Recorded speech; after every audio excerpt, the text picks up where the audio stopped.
ಹೊನ್ನಾವರ ತಾಲೂಕಿನ ಮೇಲಿನ ಕಾಸರಕೋಡ್ನಲ್ಲಿ ಅಂಗಡಿ ಮುಂದೆ ನಿಲ್ಲಿಸಿಟ್ಟಿದ್ದ ಲಗೇಜ್ ರಿಕ್ಷಾ ವಾಹನವನ್ನು ಕಳ್ಳರು ಕದ್ದೊಯ್ದ ಘಟನೆ ನಡೆದಿದೆ.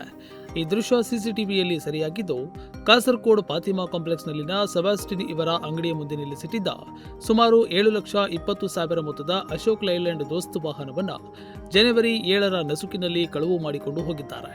ಕಳುವಾದ ವಾಹನವನ್ನು ಪತ್ತೆ ಮಾಡಿಕೊಡುವಂತೆ ಕಾಸರಕೋಡ್ ಹಿರೇಮಠದ ಬೋನಿ ಸಾಂತಾ ಫರ್ನಾಂಡಿಸ್ ಇವರು ಹೊನ್ನಾವರ ಪೊಲೀಸ್ ಠಾಣೆಯಲ್ಲಿ ದೂರು ನೀಡಿದ್ದಾರೆ. ಪ್ರಕರಣ ದಾಖಲಿಸಿಕೊಂಡಿರುವ ಪೊಲೀಸರು ತನಿಖೆಯನ್ನ ಕೈಗೊಂಡಿದ್ದಾರೆ.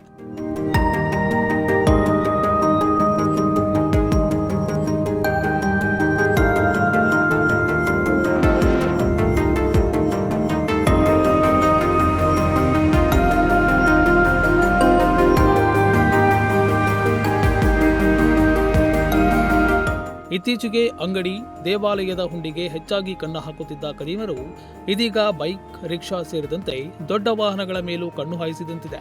ಪೊಲೀಸ್ ಇಲಾಖೆ ಬೀಟ್ ವ್ಯವಸ್ಥೆಯ ವೈಫಲ್ಯವು ಕಳ್ಳತನ ಪ್ರಕರಣಕ್ಕೆ ಕೈಗನ್ನಡಿ ಹಿಡಿದಂತಿದೆ. ಬಿಂದಾಸ್ ಆಗಿ ಕಳ್ಳತನ ನಡೆಯುತ್ತಿರುವುದು ಮಾಮೂಲಾಗಿ ಬಿಟ್ಟಿದೆ. ನಾಗರಾಜ್ ನಾಯ್ಕ್, ನುಡಿಸಿರಿ ನ್ಯೂಸ್, ಹೊನ್ನಾವರ.